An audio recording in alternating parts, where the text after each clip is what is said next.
For most of us in Australia, Vanuatu is a dream. It's a dream holiday, and we envisage golden beaches and palm trees and golden beaches and palm trees and maybe a bit of snorkeling on a golden beach with some palm trees. In fact, Vanuatu is more than that. Here we are in the middle of Santo Island. This is a place called Blue Hole, and it's a 12-metre deep, crystal clear, freshwater pool, and it's about the best swimming you could ever have.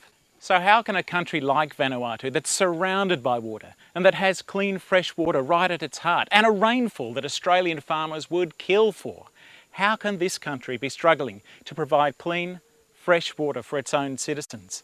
That's what this story's about.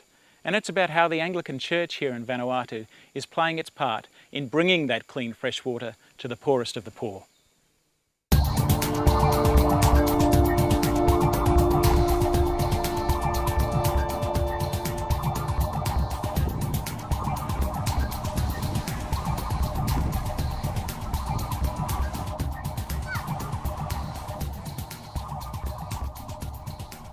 As is the case with many of the holiday hotspots in the Pacific, Vanuatu has a population that is materially poor and spiritually rich.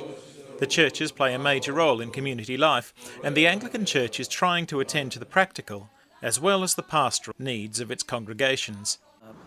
I have been brought up in a family of 10 children, a big family, of course. And we used to walk quite a distance to get water, not only the clean drinking water, but also water for washing our clothes, washing our dishes, and other house chores that needed water. And the first job that I did after school, I made a promise that the first salary that I would have, I had to get water to my doorstep for my parents. So I did that. It's a really personal It has been personal for that time, until suddenly becoming the bishop, I decided to pursue the matter further.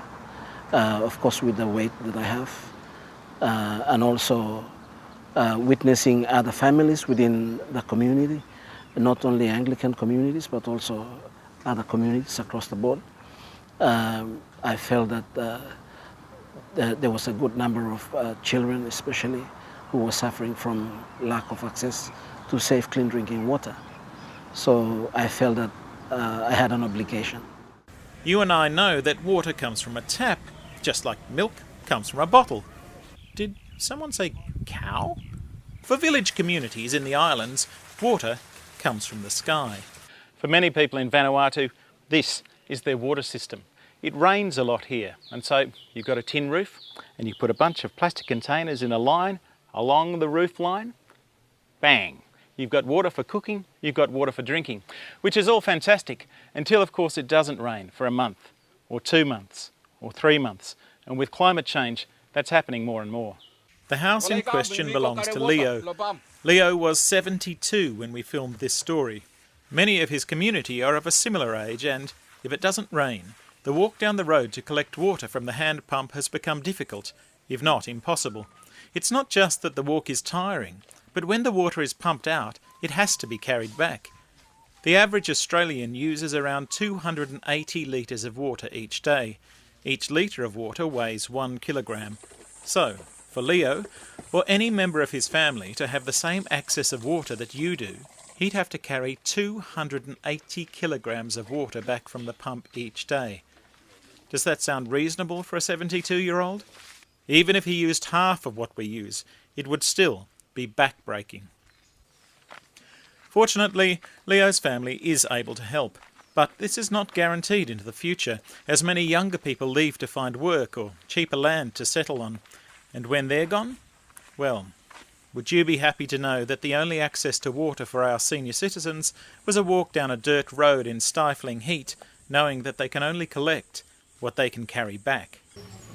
There is no any river or any tank or any place to get water.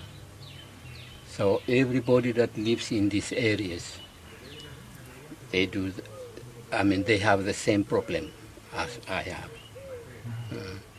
But I should say to you that because I'm old now, it's very hard to get water with a pump because it's far away. They do help me, but only sometimes. But plenty times when I need the water, no children near me, I have to go myself. Santo Island has a large semi-urban population that has running water pumped from the treatment plant built by the Americans during World War II. Despite upgrades and the hard work of the water engineers, the plant has real issues with the treatment of water. When it was built, it was quite isolated, but now it's surrounded by human habitation, and it draws from a water table that is in some places only 2 to 3 metres deep. One of the issues facing urban communities in Vanuatu is that many of them are built in areas where there's a really high water table. And what happens is when there's a heavy downpour, all of a sudden the water table rises. Unfortunately, most of the people have pit toilets that go down into that water table, and when the two mix, you can imagine what happens.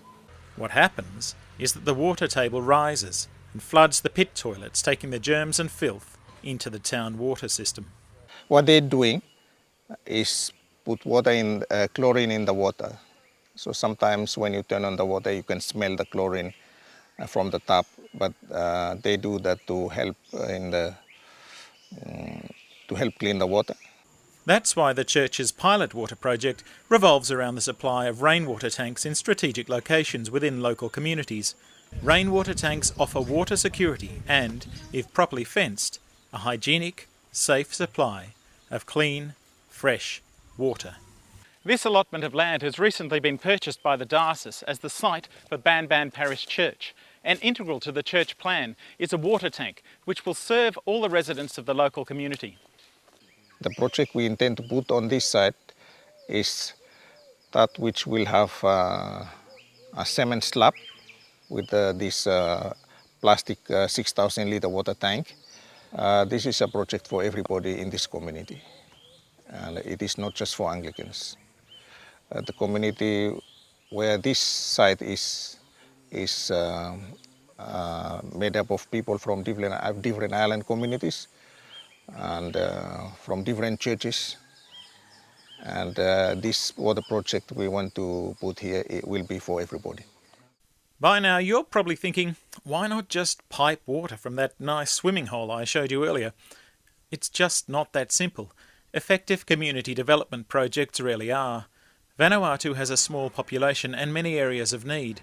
Big infrastructure projects are costly, and there are also environmental issues to face.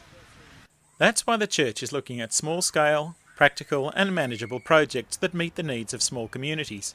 Projects that can be planned, built and maintained by locals for their own use, and making use of an abundant natural resource. As in Australia, storage is the real issue. Vanuatu is a living paradise, but it's an earthly paradise, an imperfect paradise. The beauty of the people, the land and the culture work as an effective mask that keeps tourists and holidaymakers unaware of the real and pressing needs of the community. But, thanks to the vision and drive of the people of Vanuatu and the Anglican Church, things are changing.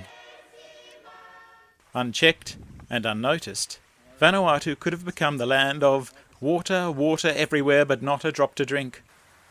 If these projects continue to be implemented successfully, it will, hopefully, become the land of water, water everywhere. Plenty to drink, plenty to wash in, plenty to cook with, and, as always, plenty to enjoy.